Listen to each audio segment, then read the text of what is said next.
ആദത്തിൻ്റെ വംശാവലി ഗ്രന്ഥമാണിത്. ദൈവം മനുഷ്യനെ തൻ്റെ സാദൃശ്യത്തിൽ സൃഷ്ടിച്ചു. സ്ത്രീയും പുരുഷനുമായി അവരെ സൃഷ്ടിച്ചു. അവിടുന്ന് അവരെ അനുഗ്രഹിക്കുകയും മനുഷ്യൻ എന്ന് വിളിക്കുകയും ചെയ്തു. ആദത്തിന് 130 വയസ്സായപ്പോൾ അവൻ്റെ സാദൃശ്യത്തിലും ഛായയിലും ഒരു പുത്രൻ ജനിച്ചു. ആദം അവന് സേത്ത് എന്ന് പേരിട്ടു. സേത്തിൻ്റെ ജനനത്തിന് ശേഷം ആദം 800 വർഷം ജീവിച്ചു.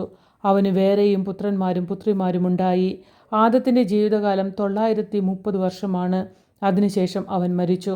സേത്തിന് 105 വയസ്സായപ്പോൾ ഏനോഷ് എന്നൊരു പുത്രനുണ്ടായി. ഏനോഷിൻ്റെ ജനനത്തിന് ശേഷം സേത്ത് 807 വർഷം ജീവിച്ചു. അവന് വേറെയും പുത്രന്മാരും പുത്രിമാരും ഉണ്ടായി.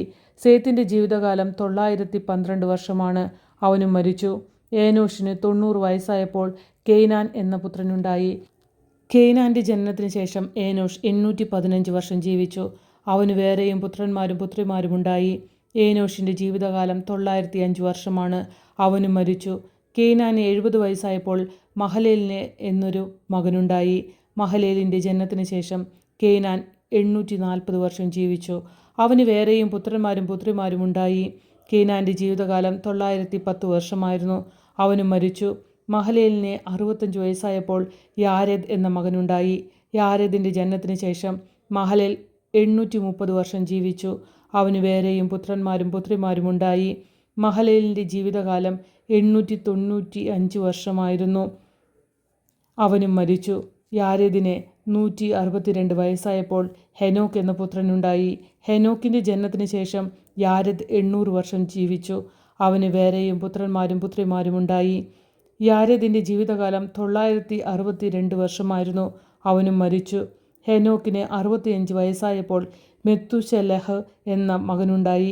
മെത്തുശെലഹിൻ്റെ ജനനത്തിന് ശേഷം ഹെനോക്ക് 300 വർഷം കൂടി ദൈവത്തിന് പ്രിയപ്പെട്ടവനായി ജീവിച്ചു. അവന് വേറെയും പുത്രന്മാരും പുത്രിമാരും ഉണ്ടായി. ഹെനോക്കിൻ്റെ ജീവിതകാലം 365 വർഷമായിരുന്നു. ഹെനോക്ക് ദൈവത്തിന് പ്രിയങ്കരനായി ജീവിച്ചു. പിന്നെ അവനെ കണ്ടിട്ടില്ല. ദൈവം അവനെ എടുത്തു. 187 വയസ്സായപ്പോൾ മെത്തുശെലഹ് ലാമേക്കിൻ്റെ പിതാവായി. ലാമേക്കിൻ്റെ ജനനത്തിന് ശേഷം മെത്തുശെലഹ് 782 വർഷം ജീവിച്ചു. അവന് വേറെയും പുത്രന്മാരും പുത്രിമാരും ഉണ്ടായി. മെത്തുശെലഹിൻ്റെ ജീവിതകാലം 969 വർഷമായിരുന്നു. അവനും മരിച്ചു. ലാമേക്കിന് 182 വയസ്സായപ്പോൾ ഒരു പുത്രനുണ്ടായി.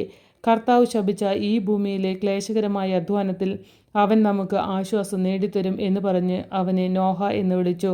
നോഹയുടെ ജനനത്തിന് ശേഷം ലാമേക്ക് 595 വർഷം ജീവിച്ചു. അവന് വേറെയും പുത്രന്മാരും പുത്രിമാരും ഉണ്ടായി. ലാമേക്കിൻ്റെ ജീവിതകാലം 777 വർഷമായിരുന്നു. അവനും മരിച്ചു. നോഹയ്ക്ക് 500 വയസ്സായതിനു ശേഷം ഷേം, ഹാം, യാഫെത്ത് എന്നീ പുത്രന്മാരുണ്ടായി.